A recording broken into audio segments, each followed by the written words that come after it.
મારો જે કહેવાનો હેતુ છે કે દીકરીઓ ચોરીના જે 4 ફેરા ફરે ને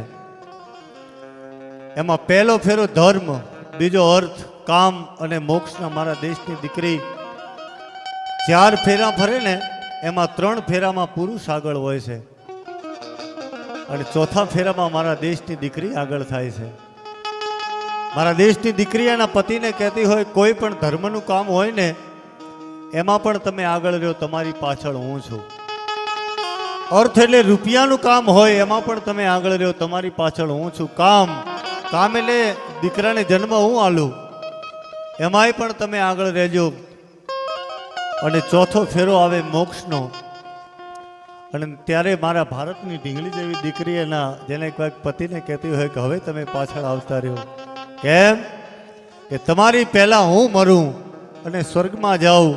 મારા પાલવને પકડી રાખજો, તને સ્વર્ગના દરવાજા સુધી લઈ ના જાઉં ને તો ભારતની દીકરીની સાહેબ. મારો જે કહેવાનો હેતુ એ છે કે દીકરી જેને કહેવાય કે બાપના ઘરેથી જેને કહેવાય કે એક દીકરી વિદાય લે, બાપ જેને કહેવાય કે ગાડા ભરી અને કરિયાવર આપે, દીકરી હાહરામાં જાય અને હાહરામાં જાય ને દીકરી એના બાપને કીધું હતું કે બાપુજી તમે મારા કરિયાવરમાં વાહણ લ્યો ને એની પાછળ તમે તમારું નામ ન લખાવતા. બાપ એક પણ શબ્દ બોલે નહીં. દીકરીના કરિયાવરના તમામ વાહણમાં દીકરીનું નામ જેને કહેવાય કે એ હાહું ભાળ્યું નહીં ને એટલે દીકરીને કીધું હતું કે બેટા કે તારા પિયરમાં કોઈ ડાયું નહોતું. અને દીકરી બોલી હતી કે માં કેમ આવું બોલો છો? કે બેટા આ વાહણની પાછળ જો કે તારા બાપનું નામ નથી. અને ભારતની દીકરી બોલી હતી કે તો નામ મેં ના પાડી છે. શું કામ? તો કે માં આ વાહણને આપણે ઉપયોગમાં લેશું? તો કે હા. વાહણ મેલા થાય? તો કે હા. અને વાહણ મેલા થાય એટલે એને આપણે ધોવા માટે કાઢીશું? તો કે હા. તો કે મેં એટલા માટે મારા બાપનું નામ ઉપર ધૂળ ના ચડે ને એટલા માટે ના પાડી છે કે મારું નામ જો કે મારા બાપનું નામ બેડા ઉપર ન હોવું જોઈએ. કારણ કે આ દેશને કદાચ કોઈ સંતની જરૂર હશે ને તો પણ દીકરીની જરૂર પડશે. આ દેશને સુરવીરની જરૂર હશે ને તો પણ આ દેશની જેને કહેવાય કે દીકરીની જરૂર પડશે. નારી કો નાન નિંદો, નારી ઘર કો નૂર, નારીએ તો મને અને તમને જન્મ્યા સિદ્ધ દાતાને સૂર. એટલે દીકરીઓની ખૂબ હાજરી છે, વડીલોની પણ હાજરી છે. એકવાર કવિએ જેને કહેવાય કે માનસરોવરના હંસોને કીધું હતું કે હે માનસરોવરના હંસો હવે તમે મોતીના આહારને મેલી દો. કે શું કામ? તો કે માથે આવી ગયો છે કળિયુગ એટલે હવે તમને મોતીનો આહાર નહીં મળે. અને એ વખતે માનસરોવરના હંસો બોલ્યા હતા કે કવિ તું અમારી ચિંતા કરતો નહીં, કારણ કે કખ ખૂટતા કળિયુગમાં કવિયા આવ ન મરા, પણ મખ મોતી જ્યાં નીપજે વેઘર પેટ ભરા. જે આંગણે મોતી રૂપી શબ્દો સરતા છે ને એનાથી અમે અમારો આહાર કરી લેશું. મારો જેને કહેવાય કે હેતુ એ છે કે આ જ્યોતની હાજરી આ અને એમાંય જેને કહેવાય કે આપણા આંગણે આવો જેને કહેવાય કે જાગરણ કરવાનો અવસર મળે તો એનાથી રૂડું કોઈ નથી. કામના શું? કુમળા ફૂલ જો સુગંધ નથી તો? કામના શું? કુમળા ફૂલ જો સુગંધ નથી તો? અને કામના શું? ઉજળા કુળ કે જ્યાં સિદ્ધ દાતા અને સતી નથી તો? બાવા ચારણ કહે ઓળખી નહીં અસુલ, તો કામની શું કથા કથી તો? મારો જેને કહેવાય કે હેતુ એ છે કે નારી મિલે ફૂલ વારી મિલે, જીવ અટારી મિલે મહી કાચ ઢલ્યો હે. કે પૂત મિલે ઘર સુત મિલે, બહુ દૂત મિલે નિજ બેન પલ્યો હોય. ખાન મિલે અરુ પાન મિલે, સન્માન મિલે કહું ભાगी खिलो है. ब्रह्मानंद कहे जलो सदगुरु न मिलो तो कुछ न मिलो है. संत फकीरों की सोबत मोहब्बत से नहीं होती. मोहब्बत और सोबत में तो बड़ी जने को एक नौबत होती है. कैसे कहीं जाए फना शाही फिलोसोफरों में, ना कहीं जाए ओफरे अनोठी है. अरे पता पा ना सका बड़े पोप्सरो, ये ओफरे अनोठी है. મારો જેને કહેવાય કે હેતુ એ છે કે એવા આપણે અવસરમાં મળ્યા છીએ. જ્યોતને પણ વધાવવાનો હવે સમય પણ થવા આવ્યો છે એટલે જે પણ બેઠા છો એ ખરેખર અહીંયા જ્યોત આપણે વધાવીએ ને એટલે આપણું જાગરણ જેને કહેવાય કે પૂરું થાય. અહીંયા તમામને પાઠના દર્શન કરી અને જેને કહેવાય કે તમે જાઓ અને આવતા વર્ષની આ ચોથ આવે ને એટલે તમારા જેને કહેવાય કે હિસાબ કિતાબ માંડો, એમાં મારો નાથ એ 100% હવાયું આપે.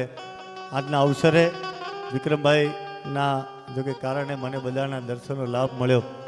મારી જાતને ધન્યતા અનુભવું છું અને અવારનવાર આપણા યુવાનોને આપણા ગામને આવા વિચારો આવે એનાથી કોઈ અને આવા વિચારોથી જેને કહેવાય કે એકતા જેને કહેવાય જળે. એકવાર લોખંડના શસ્ત્રો બધા ભેળા થયા અને અમને નક્કી કર્યું કે હવે કાપવાનું મારવાનું આ બધું જેને કહેવાય છોડી દેવાનું છે.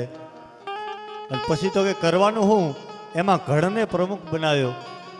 આસન ઢાળી અને ઘણ બેઠો છે, એમાં તલવાર આવી અને કીધું કે પ્રમુખ સાહેબ અમારે શું કરવાનું છે? ઘણ બોલ્યો કે આ સામે અગ્નિ ધકે ને એમાં જઈને પડો. કે શું કામ? તો કે ઓગળી અને એક રસ થઈ જવાનું છે. પછી તો તલવાર પડી.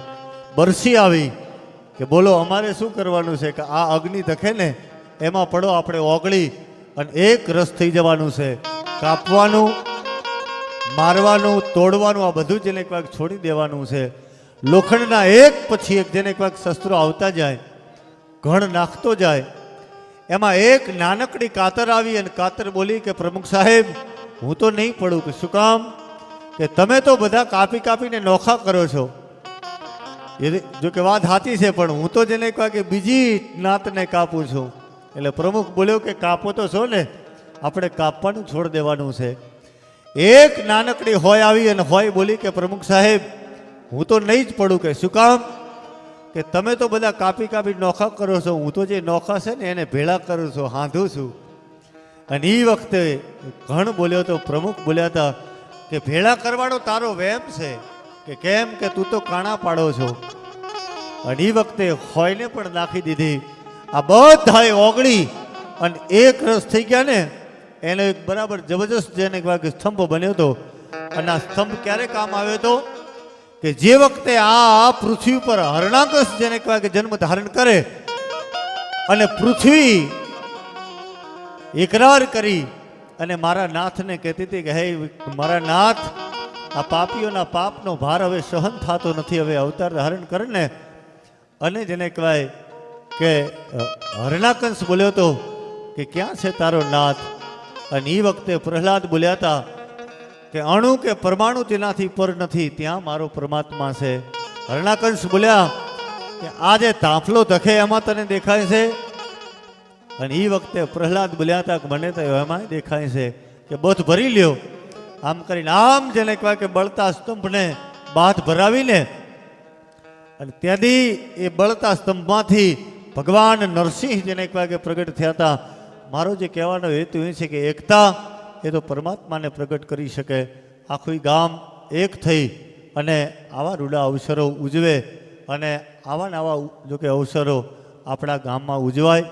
યાધિ વ્યાધિ અને ઉપાધિ આપણા ગામમાં જો કે આવે નહીં એવા અવસરમાં હવે માત્ર થોડીક વાર બાકી છે. અને ત્યાં સુધી વિક્રમભાઈને પણ આપણે વિનંતી કરીએ કે ત્યાં સુધી એક ભજન ગાય, ત્યાં સુધી આપણે હા. અને ખાસ ફરીથી સ્વયંસેવકોને હજુ સુધી જાગી રહ્યા છે, તાળી પાડો. અહીંયા સ્વયંસેવકો દાતાઓ પણ અહીંયા, કારણ કે સુરાને મરવું સહેલ છે એને તો ઘડીકની ઘમસાણ, દાતરને મરવું દોહેલું એને વારંવાર મહાન. એવા દાતાઓ પણ આપણા ગામમાં, કારણ કે દાતાઓ સ્વયંસેવકો અને ભક્તો સિવાય આજે પણ બધા શ્રવણ કરી રહ્યા છે, સાંભળવાવાળા પણ જોઈએ. એટલે આવા અવસરમાં આપણે અહીંયા જેને કહેવાય કે જાગરણ કરવાનો અવસર મળ્યો એ પણ અહીંયા જોકે આપણા પાઠ ઉપર બાપુ અહીંયા પાઠ પૂરે છે, બધા સંતો, એમના માટે પણ એકવાર તાળી પાડી દો. અને હવે બહુ નહીં પણ થોડીક જ વાર છે, પછી આપણે વડામણા તરફ જવું છે. આજનું જાગરણ એ 100% કાશીના ચોપડે મારો નાથ લખી લેશે. અમને પણ અહીંયા આવવાનો અવસર મળ્યો, અમારી જાતને ધન્યતા અનુભવી છે. અને બહેનોને ખાસ વિનંતી કે તમે કદાચ ન ગયા હોય ને તો કાલ સવારે કે હવે જ્યારે જાઓ ત્યારે જોવાનું રાત્રે તમે હાઈવે ઉપર જાઓ ને ત્યારે સામે ગાડીઓ આવે ને, સામેવાળો ગાડીની લાઇટને ફૂલ કરે તો સામેવાળો ડીમ કરે, સામેવાળો ફૂલ કરે તો સામેવાળો ડીમ કરે. એમ જો રાત્રે ડીમ ફૂલ લાઇટો થાય તો રાત્રે ગાડીઓ હાઈવે પર ક્રોસ થઈ જાય.